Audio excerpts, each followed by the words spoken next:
Buenas noches para todos. Buenas noches para todos. Feliz sábado. ¿Cómo pasaron el día? Bien. Gracias a Dios. Qué bueno estar nuevamente en este mismo lugar para una vez más compartir una porción de la palabra del Señor.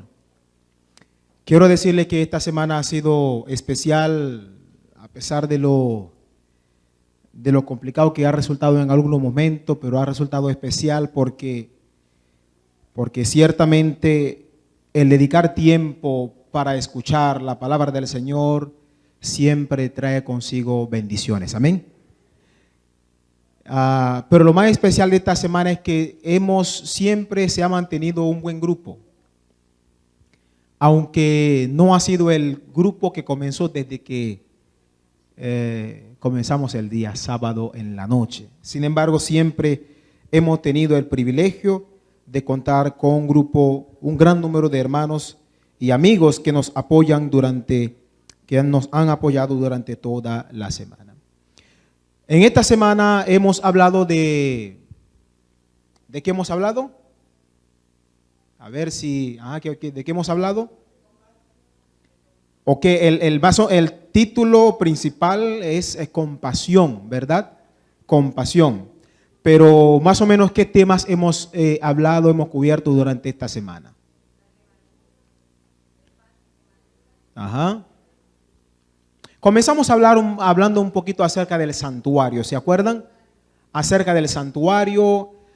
Comenzamos hablando del papel que jugaba el santuario, la razón por la que el santuario llegó a existir en el pueblo o con el pueblo de Israel. Pero también hablamos un poco acerca de la Pascua. Obviamente decíamos que teológicamente hablando no queremos decir que la Pascua y el tabernáculo en el desierto guardan relaciones íntimas o alguna cosa por el estilo. Sin embargo, los acontecimientos en torno tienen cierta relación con la Pascua, la institución de la fiesta de la Pascua. Una de las cosas que intentamos hacer entender en la semana era que la gente de hoy celebra la Pascua como una fiesta cualquiera. Pero nosotros hemos entendido que la Pascua no es otra cosa, es presentar a Jesús, pero aquel Jesús que murió en la cruz, aquel Jesús que fue presentado como Cordero Pascual, aquel Jesús que derramó su sangre para salvación de todo aquel o de toda aquella que lo acepte como Salvador personal. Vimos que Jesús es el Cordero Pascual. Vimos que Jesús es el pan sin levadura, porque Él dice: yo soy el pan de vida. El que come mi carne jamás tendrá ¿qué cosa? Hambre. Vimos también que Jesús es la primicia. Anoche lo vimos. Jesús es la primicia.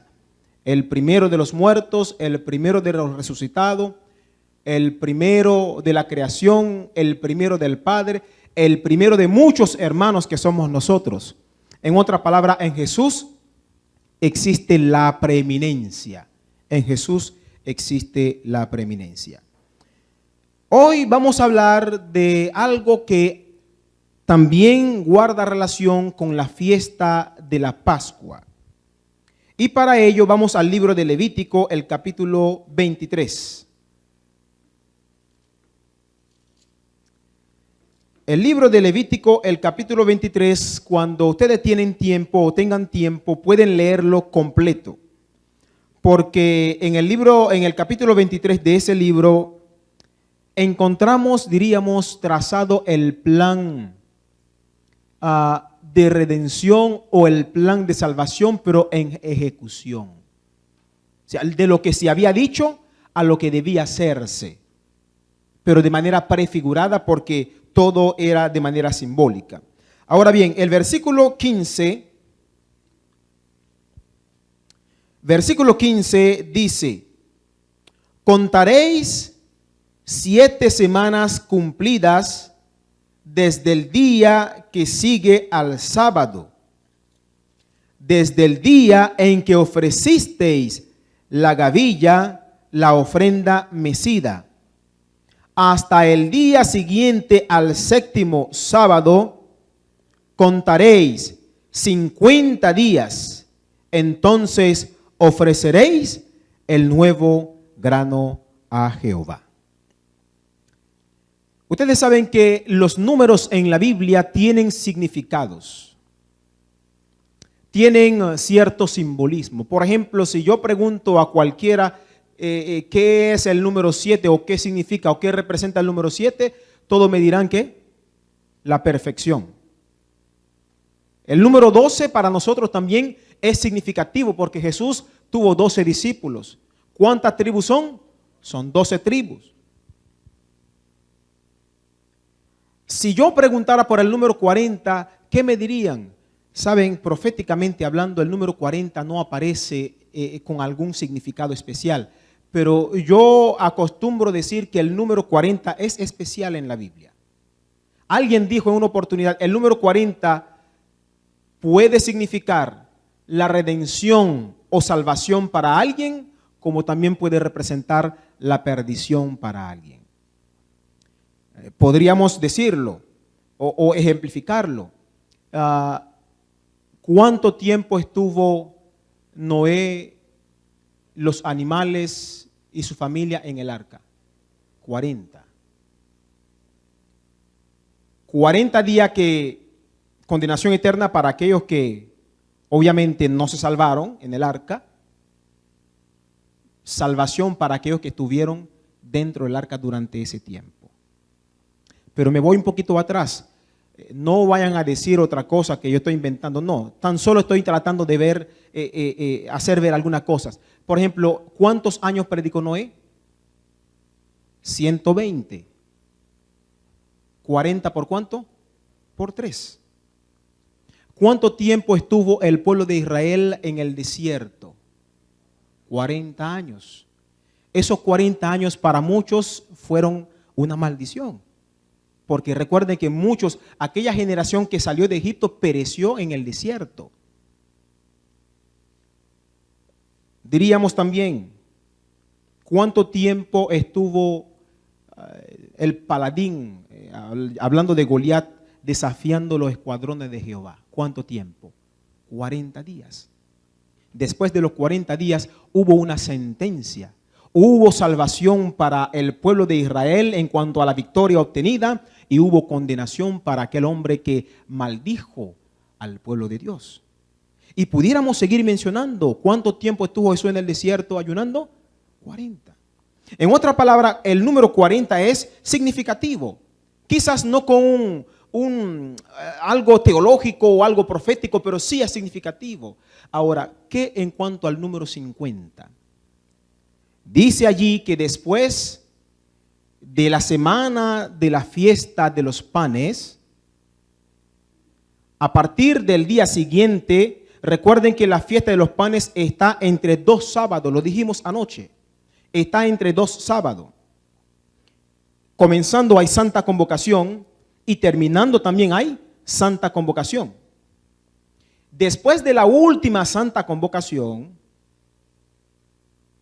comenzarán a contar a partir de ese momento 50 días. ¿Cuántos días? 50 días. Dice el versículo, los 2 versículos allí que leímos, el 15 y el 16. Entonces, contaréis 50 días, entonces ofreceréis grano, el nuevo grano a Jehová. El número 50 en la Biblia, ¿a qué nos suena, hermanos? ¿A qué nos suena el número 50? Sin duda alguna, cuando hablamos del número 50 en la Biblia, estamos hablando de Pentecostés. El número 50 está relacionado directamente con el Pentecostés. En otra palabra, después de la del sacrificio del cordero el día 14, después del inicio de la fiesta de los panes sin levadura, y después de ser presentado la primicia, entra un periodo especial para el pueblo de Israel, que es el Pentecostés. Pero ¿qué significaría en sí entonces el Pentecostés para ellos? Saben, el Pentecostés es una palabra griega,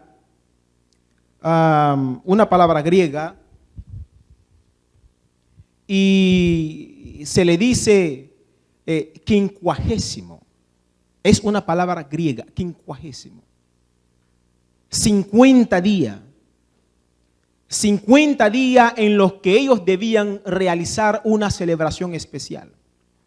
50 días en los que ellos debían realizar una fiesta especial. ¿Por qué? Porque simbolizaba el descenso del Espíritu Santo, algo que no sería ejecutado hasta que llegara Jesús y encontráramos a los discípulos en aquel lugar, el aposento alto, cuando finalmente ellos recibieron el don del Espíritu Santo. El Pentecostés. Dije hace un minuto que ellos debían convertir esa fiesta en algo especial. Ahí no vamos a entrar en detalles, porque dicen que ellos tenían que entregar ofrendas, una serie de ofrendas. Hay un momento en el que ellos tenían que matar un cordero, pero cuando llegaron a la fiesta del Pentecostés, los 50 días, ellos tenían que matar más que un cordero, 7 corderos. Hay un significado, pero no vamos a meternos allí. Lo que importa es que el Pentecostés representaba algo importante para ellos. Ahora, cuando vamos al Antiguo Testamento, no encontramos un movimiento especial del Espíritu Santo, aunque sí encontramos mención de él. Por ejemplo, cuando leemos el primer capítulo de la Biblia, del libro de Génesis, el primer capítulo, dice que la tierra estaba como desordenada y vacía, pero algo se movía sobre la faz de la tierra. ¿Qué era? El Espíritu de Dios. ¿Quién era? El Espíritu Santo, pues. Era el Espíritu Santo. Aunque no era mencionado como tal, como Espíritu Santo, como lo tenemos, lo manejamos en el Nuevo Testamento, ya en el Antiguo Testamento se sabía que el Espíritu de Dios en algún momento de la historia ejercía cierta función específica. Cierta función específica. Ahora bien, nosotros sabemos que cuando alguien recibe el bautismo, también recibe el don del Espíritu Santo. Dice la Biblia que Juan estaba bautizando en el río Jordán y se apareció Jesús. Se apareció Jesús. Desde allí comienza algo interesante, porque Juan lo señaló desde allí, le dijo a la gente: mira, este es el Cordero de Dios que quita el pecado del mundo. Y dice que Jesús fue bautizado por él. Y al levantar Jesús de las aguas del río Jordán, dice que el Espíritu Santo posó sobre él en forma de ¿qué? De paloma. En otra palabra, Dios de alguna manera estaba dejando ejemplificado para todos el día en que tú y yo decidimos bautizarnos, recibimos el don del Espíritu Santo. No estamos hablando de que a partir de ahí ocurre un Pentecostés. No, estamos diciendo que en ese momento recibes el don del Espíritu Santo. Y esa promesa es para todo aquel que decide hoy entregar su vida a Cristo Jesús. Jesús recibió el don del Espíritu Santo. En el libro de Hechos, el capítulo 2, versículo 1 al 4,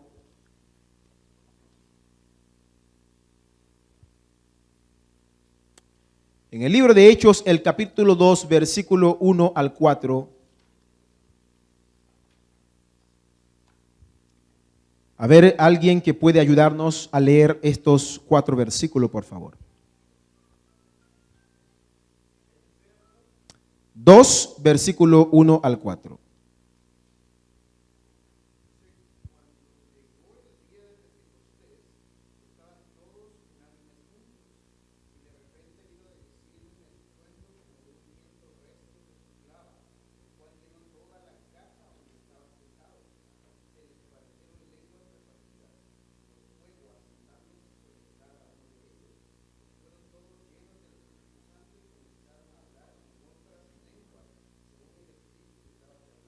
Amén.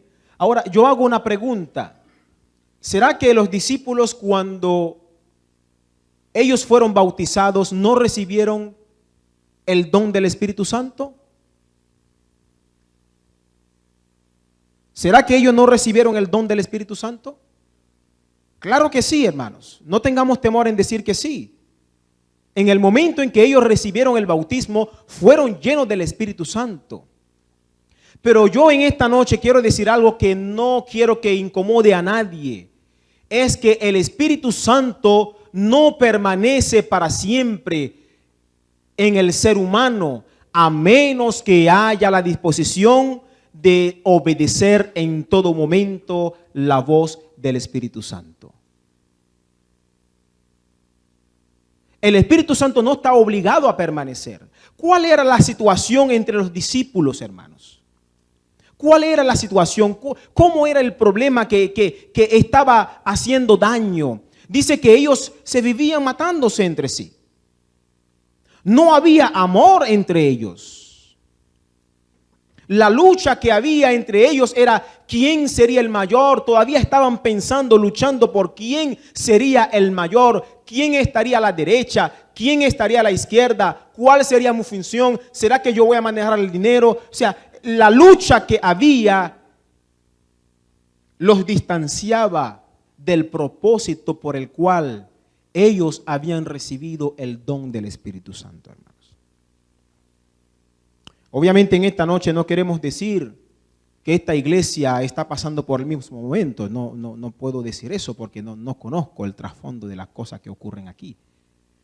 Pero lo que quiero decir en esta noche, si por alguna razón hay divergencias, si por alguna razón no hay unificación, no hay un criterio unificado entre los miembros de esta iglesia, podríamos estar alabando al Señor todos los días que querramos, leer salmo y cantar, haciendo lo que querramos, pero ¿será que en verdad contamos con el Espíritu Santo?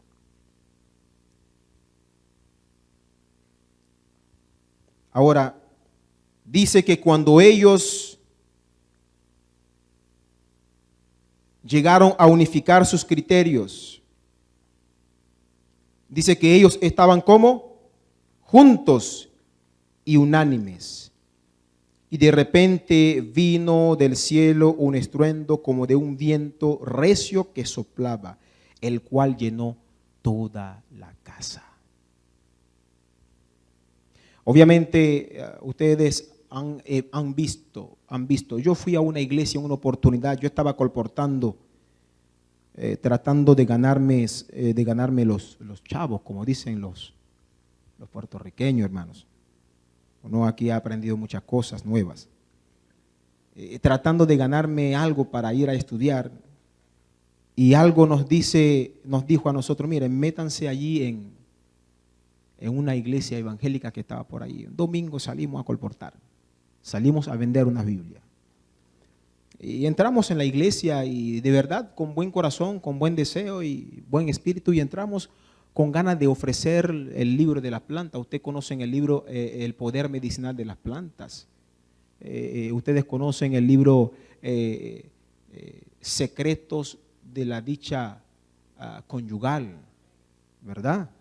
¿Ha vendido mucho de eso? Entonces yo me metí, hermanos, para ver si podía ganarme algo, porque ustedes saben que hay que ganarse la beca. Y yo a veces he hecho el cuento, ¿no? Yo nunca me pude ganar beca, nunca, pero Rebeca sí. Ahí está conmigo. Y yo entré ese día allí, hermanos, y estaba el pastor emocionado y esto. Y él, porque yo entré con un muchacho que era más claro que yo, entonces aquí está el blanquito y el negrito, decía él. Y en una de esas, él comenzó a poner las manos encima de la gente, encima. Ustedes saben que la gente se va para el piso y se forma un alboroto. Ojo, no estoy criticando ninguna denominación, tan solo estoy hablando de un suceso, pues. Y en un momento dado, él colocó la mano encima de la frente de nosotros. Reciban el Espíritu, reciban. Yo estaba asustado, hermano, pero no asustado de otra cosa, sino uno no sabe qué tipo de espíritu se le va a meter a uno. Porque uno sabe que el Espíritu Santo no se recibe así, hermano. Amén. El Espíritu Santo se recibe tan solo si yo tengo el deseo de hacer la voluntad del Señor. Y así lo dice el libro de los Hechos, el capítulo 5, versículo 32. Vayan al libro de los Hechos, el capítulo 5, versículo 32. 5:32 dice: nosotros somos testigos suyos de estas cosas. Hablando Pedro y Juan. Y también el Espíritu Santo, el cual ha dado Dios a quienes, hermanos. ¿A quienes? A los que le obedecen. Aquellos que están dispuestos a hacer la voluntad del Señor, entonces reciben el don del Espíritu Santo. No todo el mundo. Yo puedo decir que tengo al Espíritu Santo, pero ¿será verdad que tengo al Espíritu Santo? Porque yo soy el pastor, porque yo soy el anciano, porque soy el diácono. No. De hecho, el rey David, mis hermanos, temió por su vida en una oportunidad, recuerden. El rey David se alejó tanto de Dios. El rey David dejó de escuchar la voz de Dios. Y llegó tan bajo que en una oportunidad le estuvo rogando al Señor: Señor, no quites de mí, ¿qué cosa? Tu Santo Espíritu. Entonces yo pregunto, ¿tiene sentido lo que estoy diciendo? Puede ser que después de tu bautismo hayas recibido el don del Espíritu Santo, pero el Espíritu Santo no haya podido permanecer en ti. Claro. Y la razón por la que el Espíritu Santo puede no poder permanecer en ti es porque sencillamente quieres hacer con tu vida lo que a ti te plazca.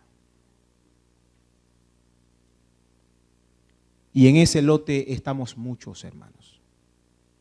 Muchos de los que un día decidimos caminar con el Señor, pero hoy día queremos hacer lo que nos parece, lo que creemos conveniente. Pero para que el Espíritu Santo pueda permanecer en nosotros, hermanos, tenemos que obedecer su voz. Obedecer la voz de Él. Ahora bien, hermanos, dice allí que ellos recibieron el don del Espíritu Santo. ¿Y era qué cosa? El Pentecostés. Quiero en esta noche que nosotros podamos ver cuando alguien tiene el Espíritu Santo adentro, qué es lo que es capaz de hacer. ¿Qué es lo que es uno capaz de hacer cuando uno está lleno del poder del Espíritu Santo? El Señor le había dicho a ellos: miren, no se vayan de allí, quédense allí. Recibiréis poder cuando haya venido sobre vosotros el Espíritu Santo. ¿Qué van a recibir, hermanos? Poder. En otras palabras, si tú tienes el Espíritu Santo, eres un hombre de poder. Amén. Si tienes el Espíritu Santo, eres una mujer de poder. Recibiréis poder. Pero ¿qué va a pasar después que tú hayas recibido ese poder? Oh, le dice a los discípulos: me seréis testigo, ¿dónde? ¿Dónde? Primeramente, ¿dónde, hermanos? En Jerusalén. ¿Será que no estamos ubicados en el texto que estamos diciendo? Capítulo 1 de Hechos. Capítulo 1 de Hechos, versículo 8. Capítulo 1, versículo 8. Dice: pero recibiréis poder cuando haya venido sobre vosotros el Espíritu Santo, y me seréis testigo, ¿dónde? Primeramente, ¿dónde? En Jerusalén. Ahora, vamos a preguntarnos lo siguiente: ¿por qué primeramente le pide a ellos que testifiquen primero en Jerusalén? ¿Por qué? Porque era la casa. porque era la casa. Si tú no puedes testificar en casa, ¿cómo puedes testificar fuera de casa? ¿Estamos entendiendo el punto, hermanos y amigos? Si yo no puedo testificar en casa, si yo no puedo dar ejemplo en casa, si los que están alrededor mío tienen un concepto equivocado de mí, ¿cómo puedo yo testificar a los que están lejos de mi casa? Primeramente en Jerusalén, en toda Judea, en Samaria y hasta lo último de la tierra. En otras palabras, Jean-Pierre primeramente tiene que predicar donde, en su casa. Jean-Pierre tiene que ser un ejemplo para su esposa. Jean-Pierre tiene que ser un ejemplo para sus hijos.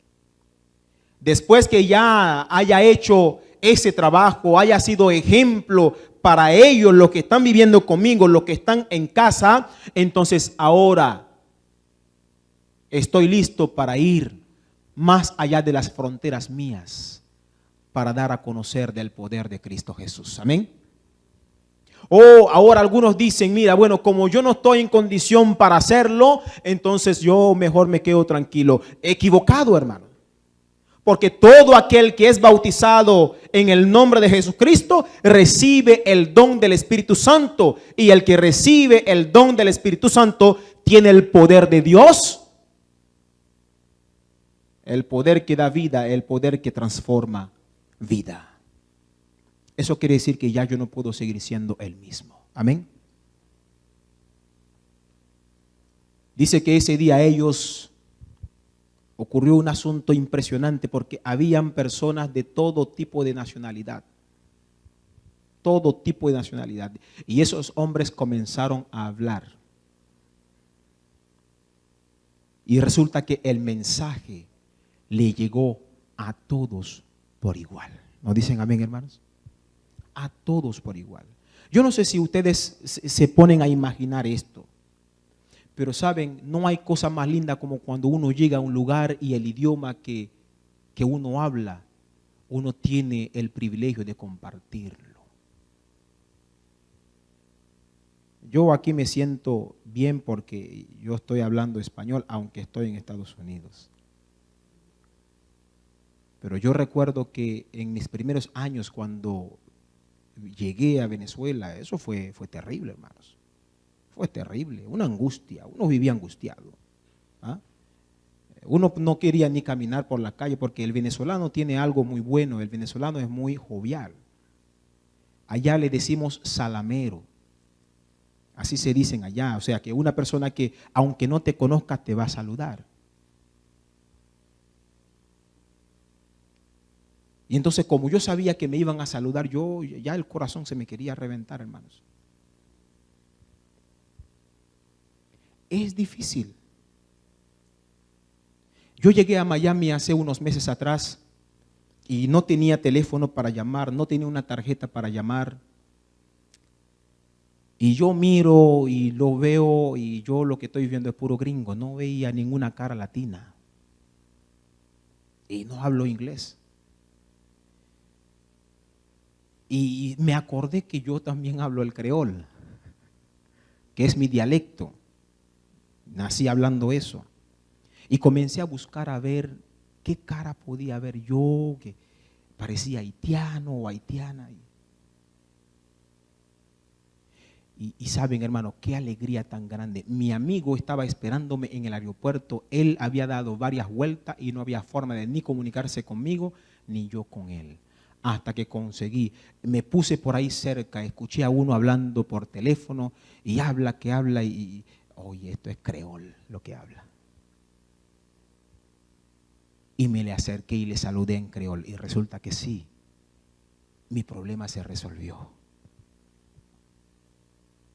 Allí estaban, hermanos, habían griegos ese día, hombres que habían viajado de lejos porque era una fiesta tremenda. Cuando llegaba la Pascua, mis hermanos, gente viajaba de todo lugar para llegar a Jerusalén. De todo lugar.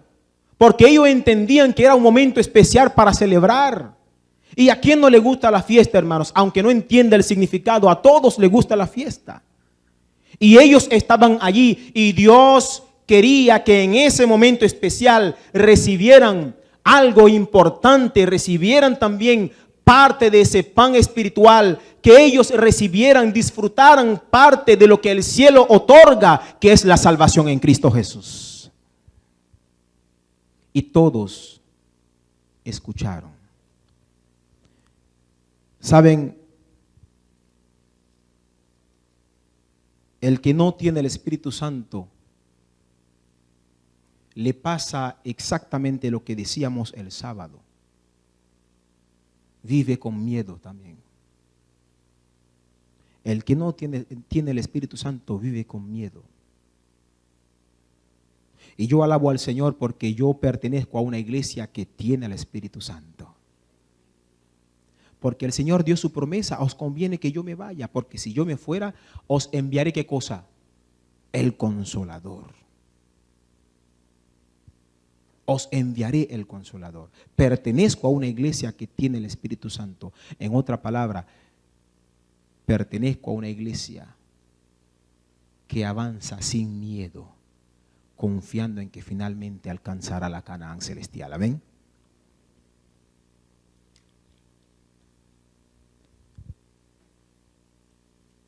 En el libro de Hechos, el capítulo 7,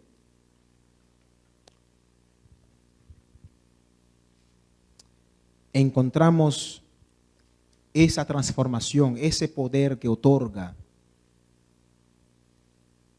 el Espíritu Santo. Saben, Esteban había sido arrestado, hermanos. Capítulo 7. Esteban había sido arrestado. Y la única razón por la que Esteban había sido arrestado era porque él predicaba de Cristo Jesús. Eran momentos complicados, ¿saben? Si pudiéramos hacer una exégesis para entender el contexto cuando los discípulos estaban dándole inicio a la iglesia primitiva, diríamos que eran momentos bastante complicados. Hoy día nosotros estamos aquí, estamos predicando, alabando al Señor. Salimos con la Biblia en la mano, aunque todavía algunos de nosotros andamos con pena y hacemos lo que hace el protagonista de Cristiano en la Secreta. Andamos con la Biblia cuando estamos en la iglesia, pero al salir de la puerta tenemos una bolsa en el bolsillo y la metemos para que nadie se dé cuenta que cargamos. Muchos lo hacen hoy día. Y yo animo a alguien, si hay alguno en esta noche que tiene ese problema, tiene miedo de identificarse como hijo de Dios, como cristiano, como adventista del séptimo día, yo te invito a que le pida al Espíritu Santo que te ayude a vencer. Porque el Señor dice también en su palabra, el que da pena presentarse como mío, también me dará vergüenza presentarlo, dice. Eso es lo que dice el Señor. Eso es lo que dice el Señor. Entonces ellos estaban con esa lucha porque Cristo, hermanos, el maestro, el rabí había sido crucificado, hermanos. Recuerden en la escena del camino a Emmaús. Eso lo estudiamos en una lección hace poquito. Del camino a Emmaús. ¿Se acuerdan aquellos dos viajeros que estaban hablando, lamentando su suerte? Lamentando que, wow, él tenía futuro. Esa era la forma como ellos hablaban. Él tenía futuro, se le veía muy buen muchacho. Él se vería un prospecto bueno. Se sabía que él podía conducir a Israel hacia algún lugar, pero lástima que él murió. Pero el problema no era que el hecho de haber muerto, sino la forma como murió.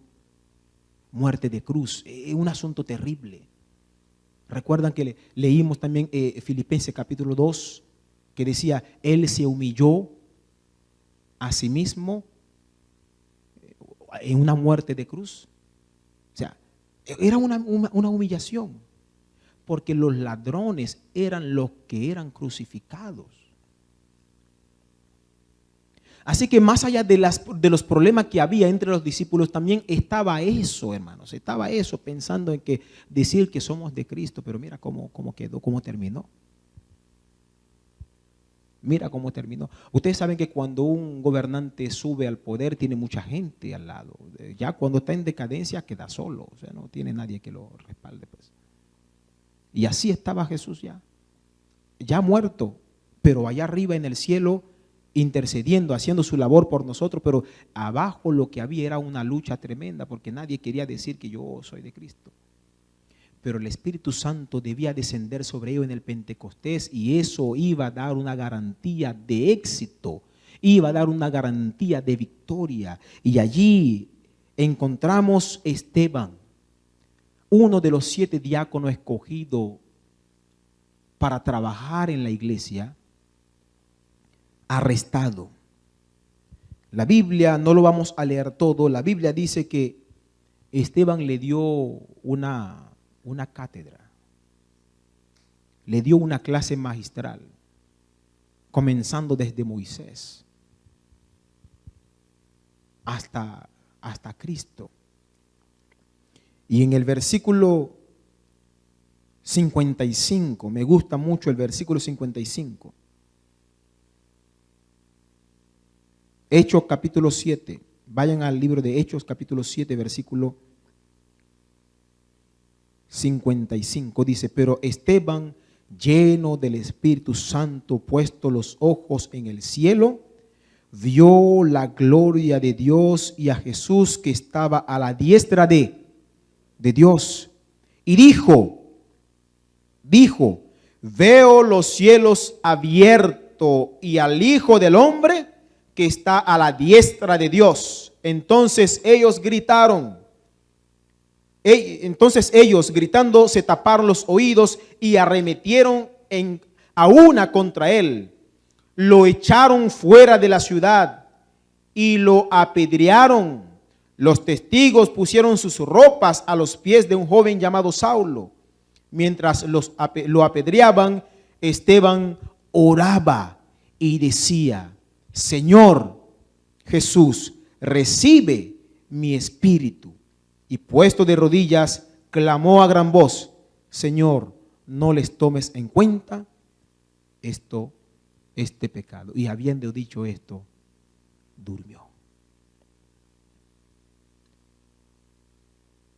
No era fácil. Lo más sencillo para Esteban, para librarse de esa muerte, era callarse, era abandonar el lugar. Pero no, porque cuando uno tiene el Espíritu Santo, hermano, uno se llena de poder, uno se llena de fuerza. Y no hay nada que pueda impedir que uno avance, porque uno avanza confiado en las promesas que el Señor ha hecho. Estaré contigo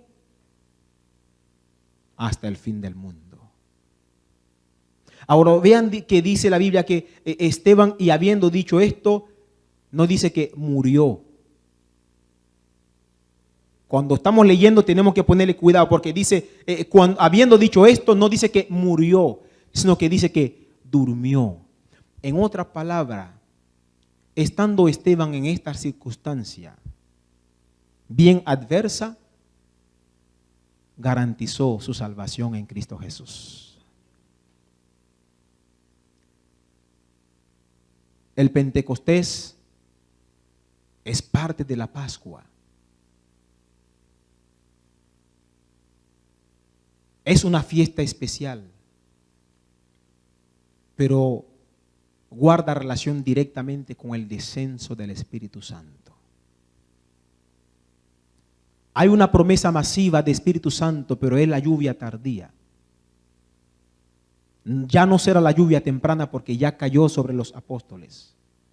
Cuando cayó la lluvia temprana, grandes cosas ocurrieron. Ellos se armaron de valor para predicar y en un sermón 3,000 se bautizaron.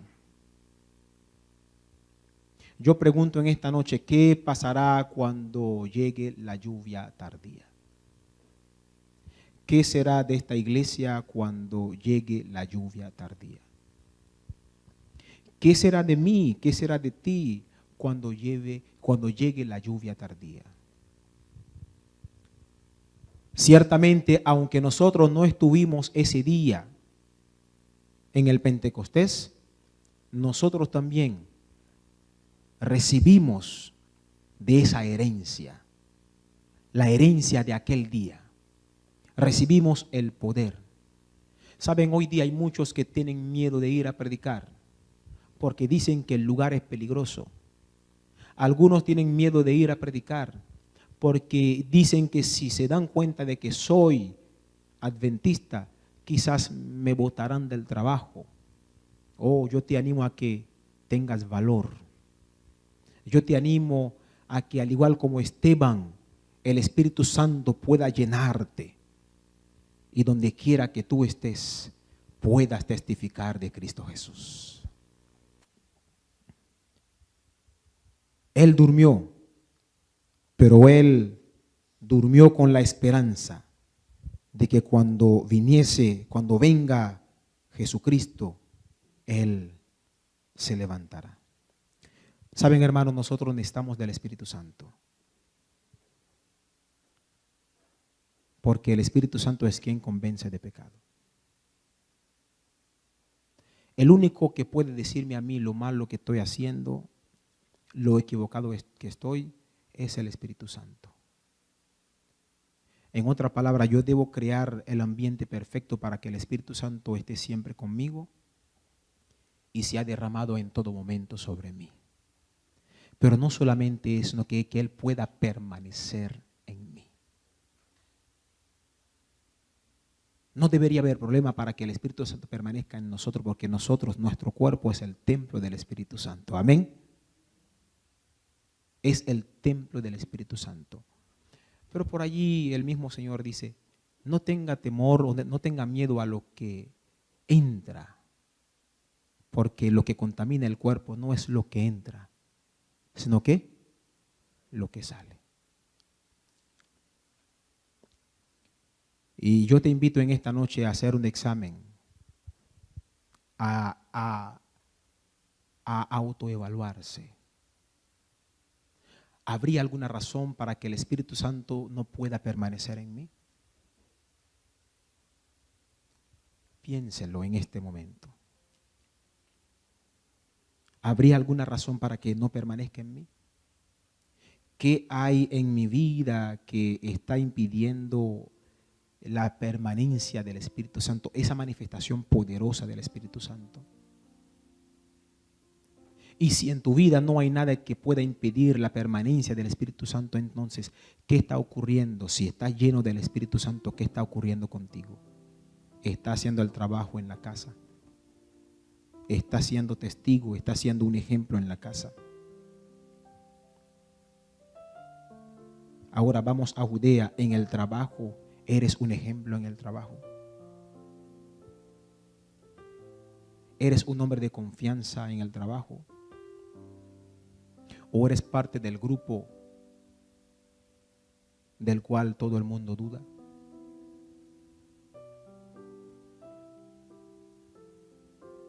En esta noche el Señor quiere que reflexionemos en esa fiesta especial, la fiesta del Pentecostés.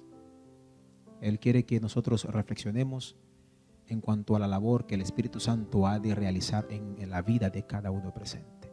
Yo pregunto en esta noche, ¿cuántos quieren decir como David? Señor, no quites de mí tu Santo Espíritu. ¿Cuántos quieren decirle eso al Señor? Yo deseo eso en mi vida. Deseo que el Señor me conserve el Espíritu Santo. Y si así sucede, ciertamente, muy pronto nos vamos a ver. Y es probable que no sea aquí en esta iglesia. Porque al ser conservado puro y santo para el Señor, entonces veremos a Cristo.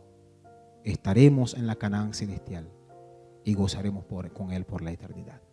Que el Señor les bendiga en esta noche.